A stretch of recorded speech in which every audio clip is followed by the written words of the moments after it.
ចូលមកអង្គទឹកទៅណាចាំយើងរៀបអត់តទេយើងរៀបអត់ដល់ត្រូវដល់ឡើយទេណាដាក់គាត់ដាក់ចំទឹកយើងដល់សុំដាក់ចំទឹកដើម្បីឲ្យរៀបចំម្ដងទៀតដើម្បីរៀបចំឲ្យរៀបរៀបរយមកតាមទៀត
ចឹងយើងក៏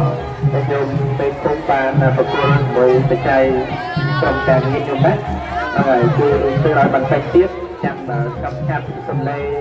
ភ្លេងតែយ៉ាងយើងស្មារតីជម្រាបជូនតែយើងទៅគុំក្រុមការងារគុំនិងក្រុមការរបស់យើងប្រតិបត្តិយើងពុទ្ធបរិស័ទស្រីប្រុសទាំងអស់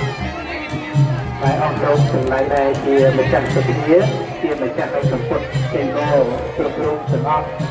មានបច្ចុប្បន្ននៃអាស៊ានមានកញ្ចប់មានសម្ពុតតាមបទជាដើមដើម្បីយកមកមានជាជាដើមទៀតយកណាហើយយក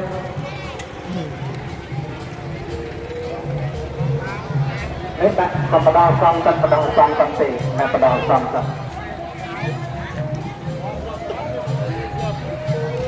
ហ្នឹងហើយយើងរៀប